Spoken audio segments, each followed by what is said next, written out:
गोपाल कृष्ण भगवान की जय जय जय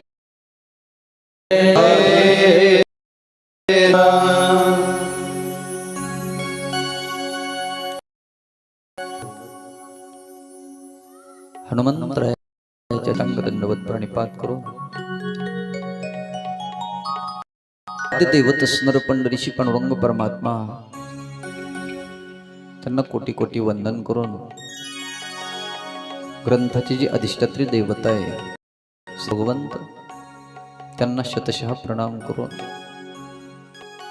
जमलेले सर्व माता भगिनी पुरुष वर्ग आदरणीय ज्येष्ठ श्रेष्ठ ज्ञानवृद्ध वयोवृद्ध मंडळी या कथेकरता उपस्थित असणारे सर्व गायक वृंद वादक वृंद सर्व संगीत संच म्हणजे सिस्टीमवाले सर्वांना असणार विनम्र अभिवादन करून असणार त्या ठिकाणी आजच्या आपल्या तृतीय दिवसाच्या कथेला या ठिकाणी प्रारंभ झालेला आहे। पहा पवित्र अशा गंगेच्या तीरावर शुकाचार्य असणारे राजा परीक्षितीला कथा सांगतायत। राजा,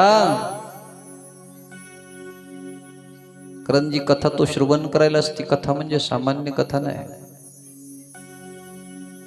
ज्या वेळेला परीक्षिती कथा श्रवण करण्याकरता बसला होता ना त्यावेळेला स्वर्गातून असणारे देवलोक तिथे आले होते।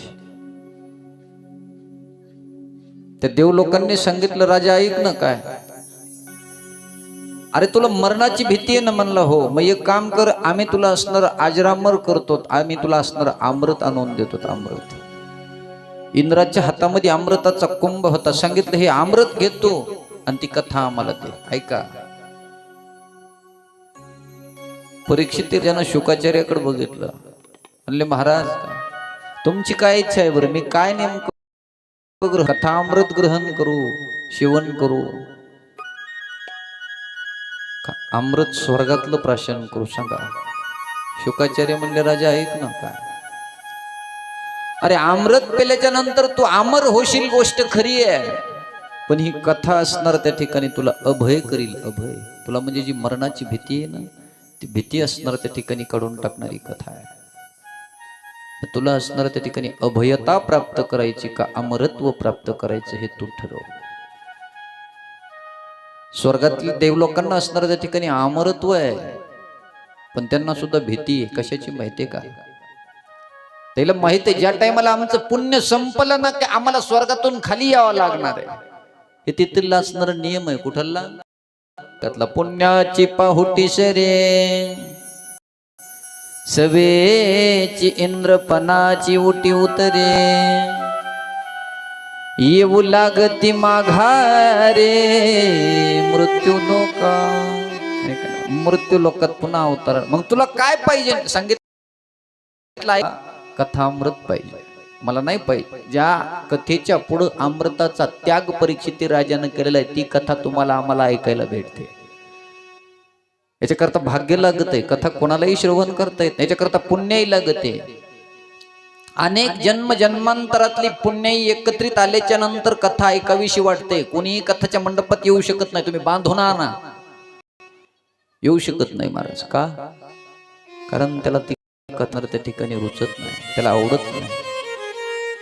याच्याकरता पुण्यही लागते। जन्मो जन्मिया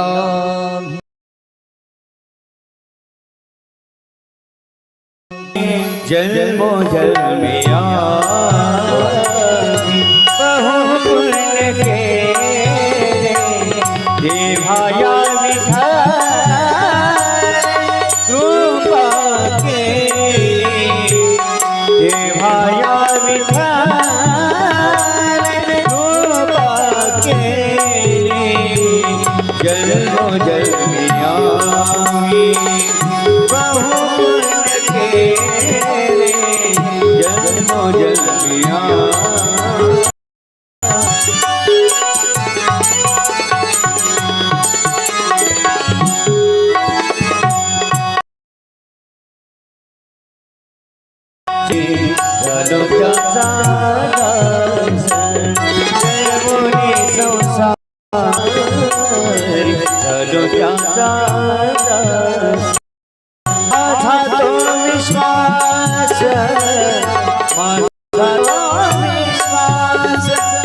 विश्वास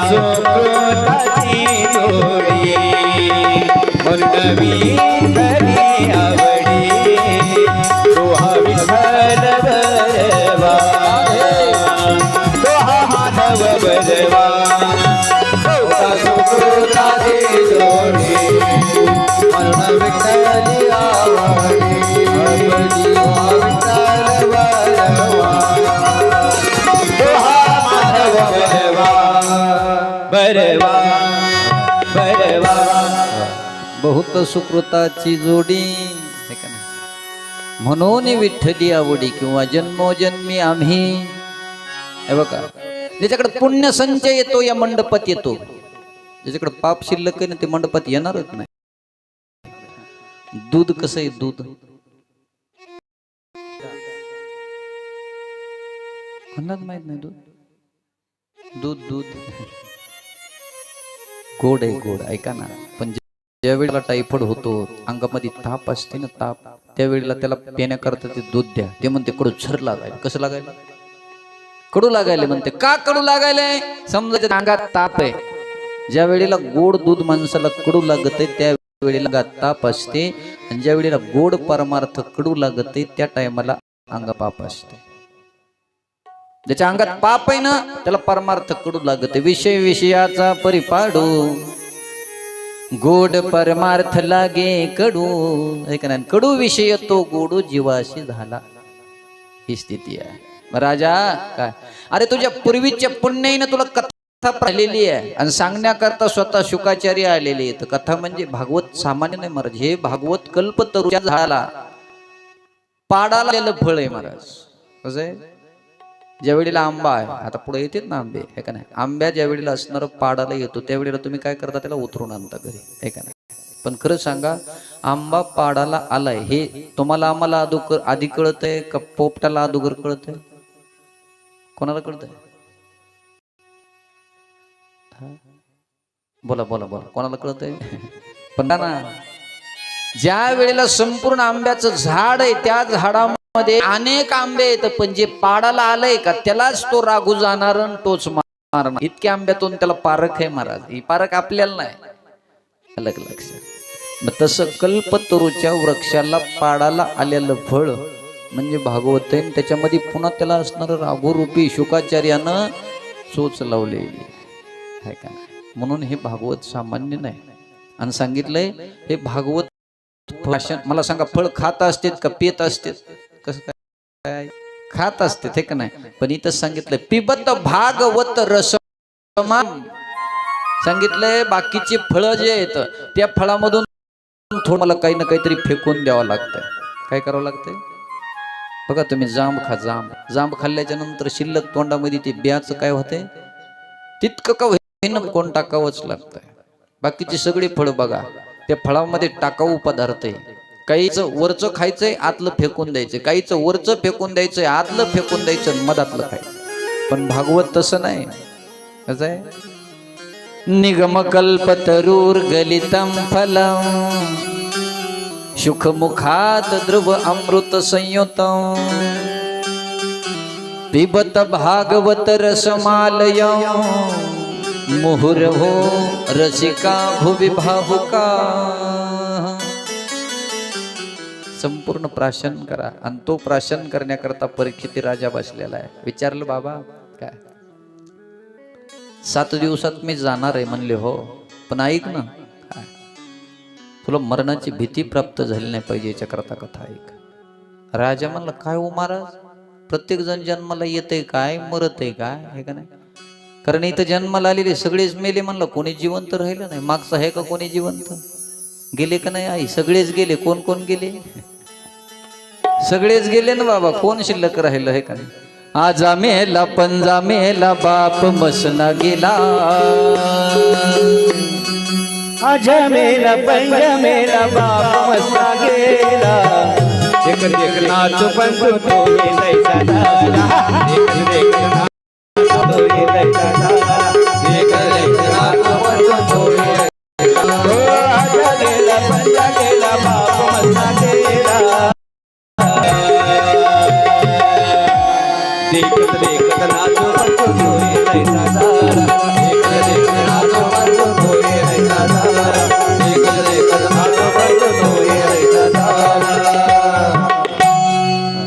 आजा मेला पंजा मेला बाप मसना गेला देखत देखत नातू बनतो तो हे तैसा झाला उठा उठा म्हणजे तुम्ही नका उठा तुम्ही खालीच बसा काय जाग व्हा जाग कारण या ठिकाणी प्रत्येक जण जात आलेला आहे हो बाबा मग कोण तुम्हाला आम्हाला जन्माला घालतय कोण आपला असणार त्या ठिकाणी सांभाळ करतय आणि कोण तुला आम्हाला असणार मारतय सांगा ना त्या वेळेला सांगितलं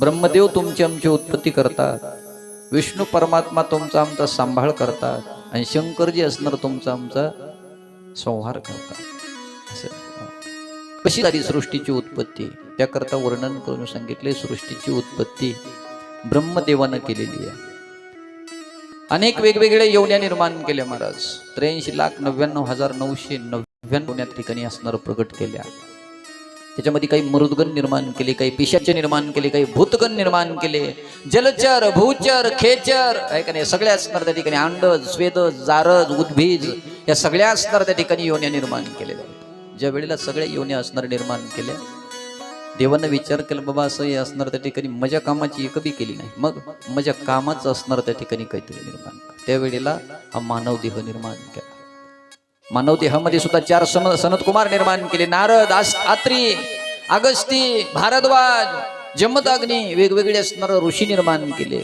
तरी सुद्धा व्यापकत्व येईन गेलं शेवटी देवाच्या डाव्या अंगापासून एक स्त्री जन्माला आली आणि उजव्या अंगापासून एक पुरुष जन्म आला त्याचं नाव असणार शतरूपा आणि स्वयंभू मनू ह्या दोघांपासून असणार एकूण 5 आपत्ती झालेले त्याला 3 मुली आणि 2 मुलं इथून सगळी सृष्टीची उत्पत्ती बरं का हे जगत निर्माण कसं झालं काही काही लोकांनी इतिहासामध्ये सांगितलं म्हणले माणूस अगोदर माकड होता आहे ते पुस्तक म्हणले मग ते माकडाचा असणारा कणा पाठीचा ताट होत होत होत होत झाला आणि त्याचं माणूस तयार झालं मग आता माकड येत आता का होईन त्या माकडाची आता नाहीत का माकड आहेत ना त्याचे काऊन माणसं तयार होईन अरे इतिहास जरी तुम्ही असणार त्या ठिकाणी वाचला असेल पण हे इतिहास सामान्य आणि साधू संतांनी असणार लिहून ठेवलेले आहे बघा जे असणार बोलत असतात ते संत असतात संत हे खरंच बोलत त्यांचं असणार त्या ठिकाणी 3 काळ त्यांना ज्ञान असते त्याला त्रिकाल ज्ञानी असं म्हणतात सर्वज्ञ असं म्हणतात तुम्हाला आम्हाला असणार काल काय खाल्लंय पण त्याला पाठीमागचं विचार हजारो वर्षापूर्वीच ते आज तुम्हाला सांगतील सांगते नाही त्यात नवल नाही चालू काय होणार आहे हे सुद्धा सांगतील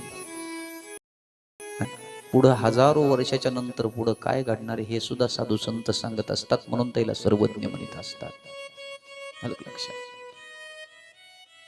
इतिहासानं जरी सांगितलं असलं तरी आमच्या असणार त्या ठिकाणी ग्रंथांनी आणि आमच्या संतांनी सांगितलेलं आहे की स्वयंभू मनू आणि शतरूपा ह्या दोघांना 5 आपत्ती झाली त्यापैकी 3 मुलीचा विस्तार सांगण्यात आला आणि 2 मुलाचा तिथून असणार सुरुवात आहे सगळी देवहूती आकृती आणि प्रसूती या 3 जणी येतात एक उत्तानपादन दुसरा प्रियव्रत या 5 जणांचा विस्तार तिथून पुढे सांगितलेला आहे ज्या वेळेला ती मुलगी असणार उपवर झाली लक्षात आलेलं आहे माझ्या मुलीचा विवाह करायचा आहे पण कोणाबरोबर करावा स्वप्नात दृष्टांत झाला कर्दम नावाचे ऋषी येतं त्या ऋषीला तुझे असणार देवहूती नावाची कन्या देऊन टाक त्याच्या पोटी भगवंत अवतार घेणार आहेत लगेच कर्दमाच्या आश्रमामध्ये 3 जण गेलेले येतं मुलगी मुलीचे वडील म्हणजे स्वयंभू मनू आश्रम होता महाराज कर्दमांना पण स्वप्नात दृष्टांत झाला होता कळालं अतिथी आलेले आहेत पाहुणे घरी आलेले आहेत ऐक नाही बसण्याकरता आसन टाकलं पण ती पोरगी म्हणणारी जी होती ना पोरीनं विचार केला होणारे का होईन पण आता मालक आहेत मी त्याला बघायला आले सोयरीक होणार आहे ना मालक झाले नाही आणखीन पण होणारे आहेत मग होणाऱ्या मालकानं जर आथरून टाकलं तर त्या आथरुणावरती पत्नीनं बसावा का बाई हुशार होती म्हणली जर आपण त्या आथरुणावर बसाव तर मालक आथरुण उद्धटपणा होईल आणि जर खाली बसाव तर आथरुणाचा अपमान होईल आता बघा काही काही वेळेला धर्मसंकट असते आता तुम्हाला ह्या चटया टाकल्यात बसायला आणि तुम्ही म्हणले नाही नाही आम्ही तिकडे वट्यावर बसणार आहे टाकणाराचा अपमानही नाही तर काय आहे काय हे टाकणाराचा काय अपमान असते त्या माऊलीनं विचार केला नेमकं करावं तर काय करावा पण बाई हुशार होती बुद्धिमान होती तिनं विचार केला अपमान बी झाला नाही पाहिजे उद्धटपणा बी नाही झाला पाहिजे बाई बसली जमिनीवर आणि तिचा उजवा हात टेकविला त्या आथरुणावर. कर्द म्हणे तेवढ्यातच ओळखीलं ही असणार त्या ठिकाणी आपल्या योग्यतेची आहे, याच्याबरोबर लग्न करायला हरकत नाही. सांगितलं मी लग्न करण्याकरता तयार आहे, पण माझी एक अट आहे. काय अट आहे म्हणले? काय नाही, मी फक्त एक आपत्य होईपर्यंत संसार करील, नंतर मला संन्यास स्वीकारायचा आहे. हरकत नाही, खुशाल संन्यास स्वीकारा. होकार दिला आणि पाणी ग्रहण केलं. महाराज लग्न झालं दोघांचं. यथासांग प्रपंच चालला होता. पण ज्या वेळेला प्रपंच चालू झाला ना, त्या वेळेला पाहता पाहता 9 मुली जन्माला आल्या, 9 कन्या जन्माला आल्या. आता ऐका, त्या 9 कन्या म्हणजे सामान्य नाहीत. शास्त्रामध्ये 9विध प्रकारची भक्ती सांगितलेली. भक्तीचे एकूण प्रकार आहेत 9. त्या 9 प्रकारच्या भक्तीपैकी एक जरी भक्ती आपण भगवंताची कोणती केली ना, तर आपण भगवंताला अत्यंत प्रिय झाल्याशिवाय राहणार नाही. म्हणून त्या 9 मुली येतात. आणि जोपर्यंत त्या 9विध प्रकारची भक्ती होत नाही, तोपर्यंत ज्ञान जन्माला येत नाही. अगोदर भक्ती 9 भक्ती जन्माला आल्या आणि नंतर 10व्यानं ज्ञान असणार प्रगट होणार आहे. पण 9 मुली जन्माला आल्याच्या नंतर एके दिवशी सहज असणार कर्दमांनी सांगितलं, गय काय देव होती, ऐक ना, मी तुला म्हणलं होतं मला संन्यास स्वीकारायचा आहे. तिने सांगितलं, मालक हरकत नाही, पण आणखीन तुम्ही माझ्या ऋणातून मुक्त झालेले नाहीत. हे बघा, प्रत्येक पुरुषावरती ज्याने लग्न केलंय ना, त्याच्यावरती आपल्या पत्नीचं ऋण असतंय. कुठपर्यंत? जोपर्यंत एक मुलगा होत नाही तोपर्यंत. एकदा का मुलगा झाला रे झाला की मग असणार ती आपल्या पत्नीच्या ऋणातून मुक्त झाला. सांगितलं आणखीन मुलगा. थांबले. ऐका, भक्ती आल्याशिवाय ज्ञान येत नाही. बरं, तुम्ही नवरात्रात धरता, नवरात्रात उपवास करता, ऐका नवरात्रात, त्या नवरात्रा म्हणजे 9विध प्रकारची भक्ती. एका दिवशी एक एक भक्ती आहे. एका भक्तीची रात्र आहे. जोग्यामध्ये वर्णन आलेलं त्याच. 9विध भक्तीच्या करुणी नवरात्रा, पोटी मागेन ज्ञान पुत्रा, धरीन सद्भाव अंतरीचा मित्रा, दंभ सासऱ्या सांडीन कुपात्रा, आईचा जोगवा मागेन. 9विध भक्तीच्या त्या 9 रात्र आहेत. एक रात्र महत्वाची. ज्या वेळेला असणारा 10व्यानं गर्भ देव होत्या उदरात स्थापित झाला. सांगितलंय, बघ आता तुझ्या पोटी ज्ञान जन्माला येणार आहे. नवे भगवंताचा अवतार तुझ्या पोटी होणार आहे. फक्त एकच कर, काय? ज्या वेळेला ते लेकरू जन्माला येईन आणि थोडं मोठं होईल ना, त्या टायमाला हात जोडून त्या लेकराला असणार उद्धाराचं साधन विचार. इतकं सांगितलं. कर्दम ऋषी संन्यास घेण्याकरता निघून गेले. पाहता पाहता मुलगा, आणि ज्या वेळेला तो मुलगा 5-6 वर्षाचा झाला ना, त्या वेळेला स्वतः आई त्या लेकराच्या समोर बसलेली, हात जोडले तर विनंती केली, आहे बाळा. का ते मुलगा म्हणजे भगवंताचा अवतार आहे. कपिल भगवान की जय. कपिल भगवान असणार समोर बसलेले, तर आईनं विनंती केली, बाळा काय मला असणार ज्ञान सांग. तुम्ही म्हणता महाराज हे उलट कसं काय सांगायले तुम्ही? कसं आहे, खरं जर पाहिलं तर मोठ्यानं लहान्याला उपदेश करावा का लहान्यानं मोठ्याला उपदेश करावा? बाबा कस काय?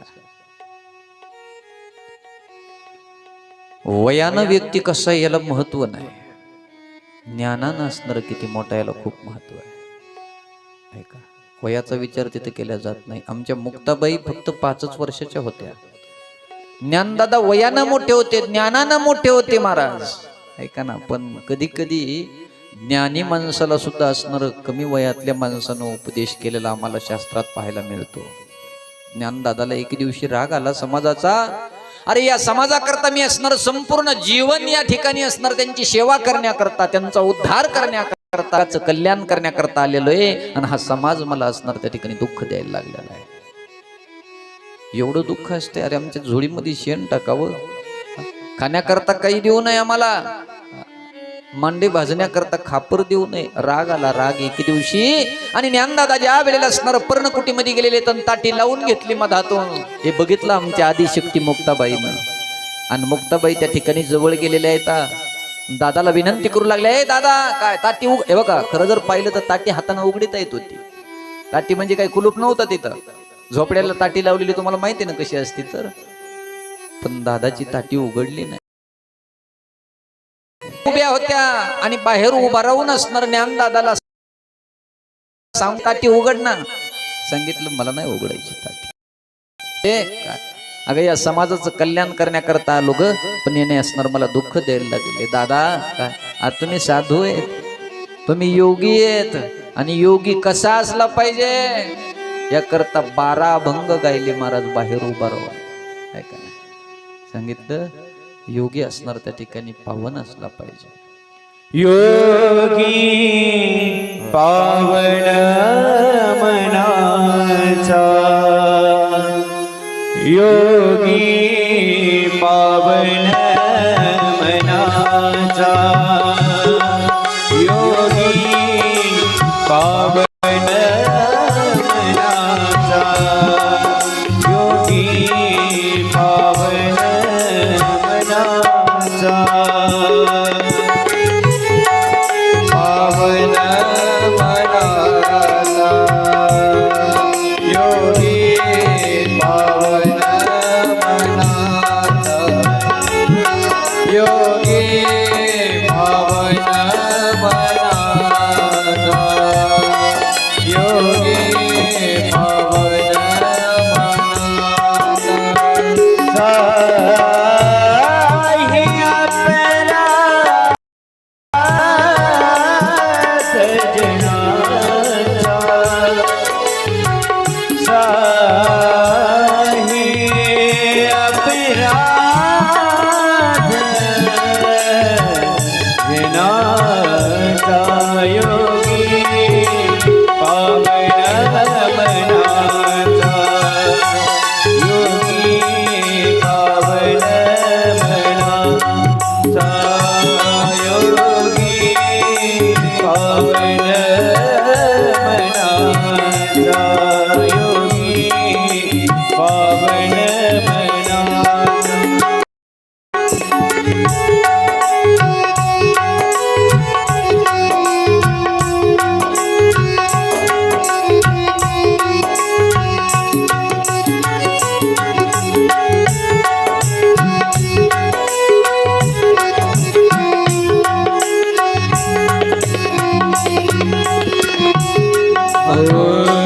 विश्वरागे सावली संग सुखी वाणी, विश्वपट ब्रह्मांडा तारी उद्धरा ज्ञानेश्वरा, ज्ञानेश्वरा,